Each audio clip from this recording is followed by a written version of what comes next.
Bonjour et bienvenue chez American Coffee Garage pour le deuxième live.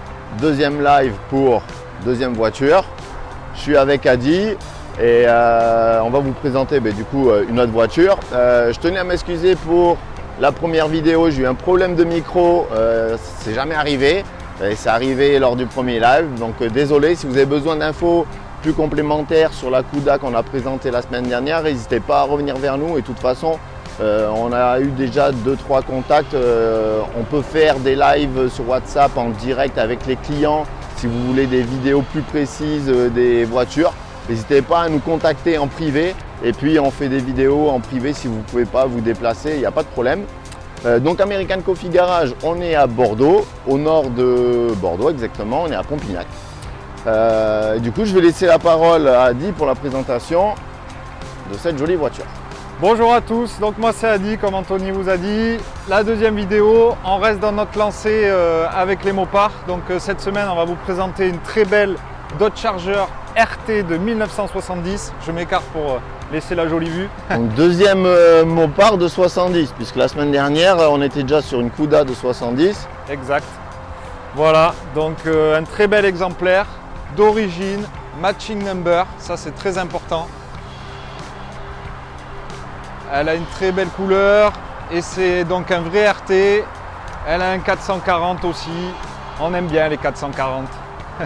On a un peu de chance là, les deux voitures en 440, c'est vrai que on ne se rend pas compte en fait beaucoup de gens disent ouais c'est beaucoup de chevaux etc. Mais en fait les voitures sont quand même assez lourdes, c'est pas non plus violent. Voilà, on a essayé un 318 il n'y a pas longtemps sur une voiture et franchement ça manque de coupe, ça manque de gouache pour emporter quand même ces véhicules. Donc franchement je pense que c'est ce qu'il faut, un 383, 340, 440, c'est les moteurs qu'il faut rester, il ne faut pas aller en dessous. Ben, on commence à toucher au haut de gamme, hein. 383, 440 c'est quand même les gros moteurs. Ouais, mais qu'est-ce qu'on a au-dessus de celui-là? On va avoir le six-pack. Il y a le six-pack, le 440 voilà. six-pack effectivement. Exactement. Et encore au-dessus, après là on passe sur un 426 EMI qui a fait la renommée de Dodge. EMI, voilà. Le fameux EMI avec les chambres de combustion hémisphériques et il y a d'autres détails. On en parlera en parlant des moteurs lorsqu'on en sortira un et qu'on le fera au complet. Ça permettra de présenter les moteurs, démonter. Et... Exactement. Donc écoutez, voilà, c'est franchement une belle auto. Elle a des freins à disque avant, des freins à tambour arrière. Elle a son vinyle bleu à l'intérieur qui est d'origine. On va vous montrer la plaque constructeur avec le VIN. Parce que ça c'est important. Ouais, on nous l'a un peu reproché sur la première vidéo. C'est vrai, on ne l'avait pas mis parce que c'est des choses qu'on envoie en privé. Donc là on peut regarder. Donc ça c'est la plaque d'identification du véhicule. Et on va avoir sur ces numéros, la première ligne va concerner la couleur du véhicule, l'intérieur du véhicule. La dernière ligne va concerner le modèle, le type, le lieu de fabrication. Donc là on voit que XS29, on est bien sur une vraie Charger RT. On est matching number. Donc la voiture, on vient de la recevoir, elle est disponible. On a quelques bricoles à faire sur la voiture. On va quand même lui faire une révision du moteur. On a des petites choses à faire pour qu'elle soit clean comme nous on veut qu'elle parte. Mais globalement la voiture est propre, elle a été restaurée il y a quelques années, donc la peinture est propre, on n'est pas sur un quality show, on a des petites rayures, des petits impacts à des endroits, c'est pas méchant, c'est pas énorme, voilà. On a vraiment une voiture qui présente bien, on peut regarder l'intérieur.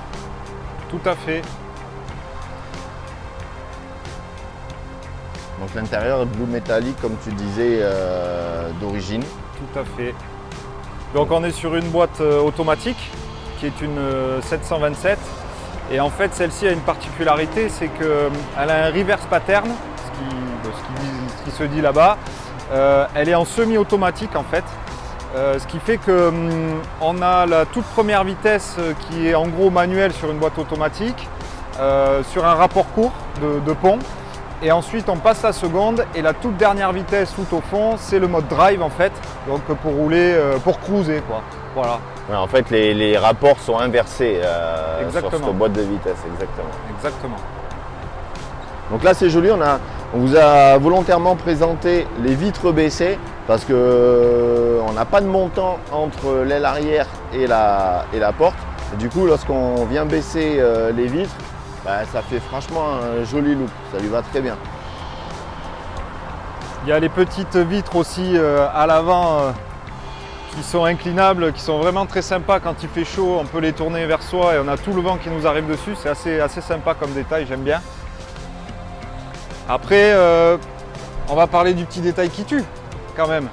Ouais, il va ressembler à celui de la semaine dernière. Eh ouais, il va ressembler. Malheureusement, c'est joli. Il faut regarder parce que... En fait, à l'époque, c'était une voiture qui était des voitures de course, en fait, qui étaient de série. Et pour nous, le petit détail qui tue ici, c'est la trappe à essence, type compétition d'époque. Ça, c'est vraiment, c'est vraiment joli ce petit détail. Qu'ils ont repris dernièrement là, sur les nouvelles générations, où on a remis cette trappe de ce type-là sur les véhicules. Donc, la preuve que ce petit détail a touché le constructeur et il l'a remis au goût du jour sur les nouveaux modèles. Donc, c'est plutôt joli. Ça donne ce petit look un peu racer à la voiture. Alors on est quand même, il faut le dire, on est sur la voiture là, entre la Mustang Fastback 67, 68 et Dodge Charger 68, 69, 70. On a les muscle cars les plus demandés, les plus vus. On a le fameux Finn Bullitt avec une Fastback et une Charger. C'est un peu aussi ces films-là qui ont participé à l'évolution, marketing, je veux dire, de ces véhicules. Donc voilà, il y en a quelques-unes en France, il n'y en a pas beaucoup. Beaucoup de personnes importent de la Fastback, on en trouve plus. Bon, nous, on a décidé de... Bien sûr, vous allez voir les prochaines semaines des Mustangs arriver avec quelques surprises. Mais on ne fera pas que ça. Voilà, encore un exemple. On va avoir dans la lignée une Charger RT de 68 qui va arriver du coup. Que moi j'apprécie beaucoup, elle a les petits ferons à l'arrière.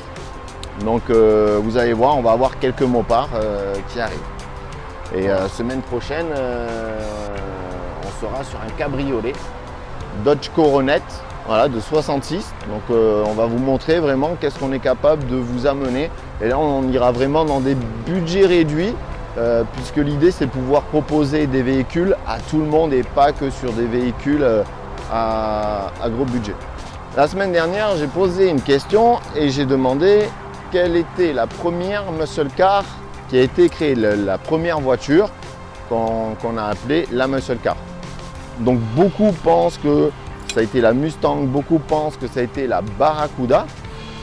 C'est pas du tout ça. En fait, la première muscle car qui a eu ce nom-là est tout simplement la Impala 1961 Bubble Top.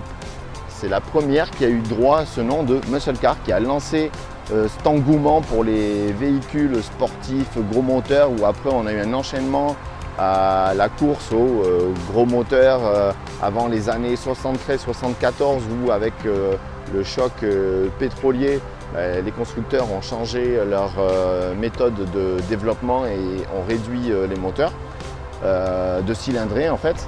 Et du coup, la première voiture, c'est bien une 1961 Impala que on va vous présenter dans quelques semaines, puisqu'on en a une qui arrive. Elle aurait dû être là aujourd'hui pour répondre à la question. Mais avec la logistique et les problèmes de Covid liés encore aux US qui sont plus compliqués que chez nous, on a eu un peu de retard, mais on aura vraiment une jolie voiture à vous présenter. Allez, c'est parti. On a les clés. Enfin.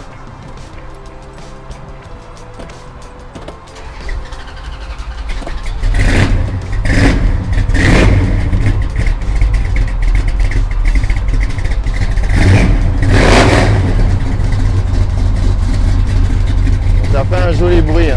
Ouais, j'adore. On peut laisser allumer et regarder le moteur.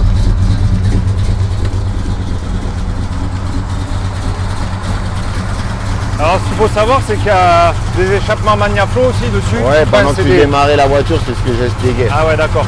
Ok.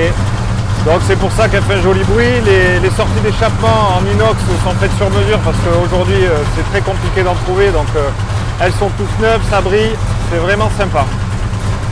Donc comme je disais, hein, la voiture, on va faire une révision complète du moteur. On a 2-3 choses à faire dessus. Semaine prochaine, on va avoir notre pont, donc on va pouvoir enfin faire la mécanique qu'on a à faire sur les véhicules. Puis je baisse le capot. On va montrer les phares avant parce que c'est quand même sympa. Voilà. Bien Alicia. Donc on va regarder les phares avant de la voiture puisqu'ils sont cachés derrière un système de grille qui s'ouvre. Voilà, donc déjà à l'époque ils avaient fait quand même des choses assez impressionnantes. On est quand même en 1970, on a des systèmes relevants, ça va assez vite, c'est bien fait. Franchement, c'était quand même assez précurseur sur certains détails comme ça. On va refermer. Voilà, donc vraiment très joli. Aussi bien ouvert que fermé, c'est très joli. Donc tout fonctionne sur l'électronique.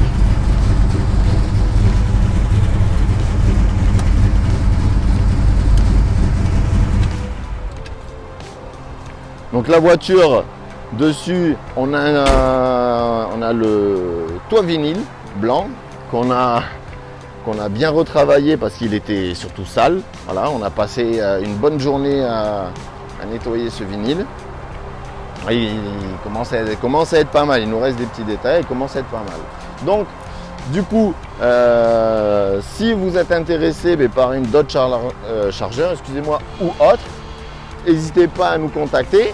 On va aller devant le garage puisqu'on a toujours la Cuda pour montrer un peu ce qui arrive et puis on va voir d'ailleurs la Coronette qui est au fond qu'il faut qu'on prépare pour la semaine prochaine. Donc comme on disait la semaine dernière, on a une quinzaine de voitures qui arrivent, donc les vidéos vont s'enchaîner et puis l'ouverture réelle du garage est pour début septembre puisque entre les outils, le pont, avoir l'électricité dans le garage en ce moment c'est un petit peu compliqué. C'est ça. On ne travaille pas tous au même rythme, on va dire. Donc on l'a présenté la semaine dernière. Donc la Cuda de 70 qui est là. On fera une vidéo, on fera un petit live dimanche puisqu'on est invité à un endroit un peu particulier qu'on vous présentera avec des jolies voitures. Et donc du coup je serai avec Adi, on sera sans Alicia, donc on se débrouillera pour filmer, mais on va vous proposer quelque chose de sympa. Donc la Coronette est au fond, mais on va laisser la surprise la semaine prochaine pour la vidéo de celle-ci. Donc je vous souhaite une bonne fin de semaine, je vous souhaite un bon week-end et pour ceux qui sont en vacances, un bon week-end. Voilà. Et puis moi aussi. À très bientôt les amis. On va aller faire un peu de mécanique. Voilà. Et puis n'hésitez pas si vraiment vous voulez des renseignements en privé, on est à votre disposition. Au plaisir, à bientôt les amis. À bientôt, salut.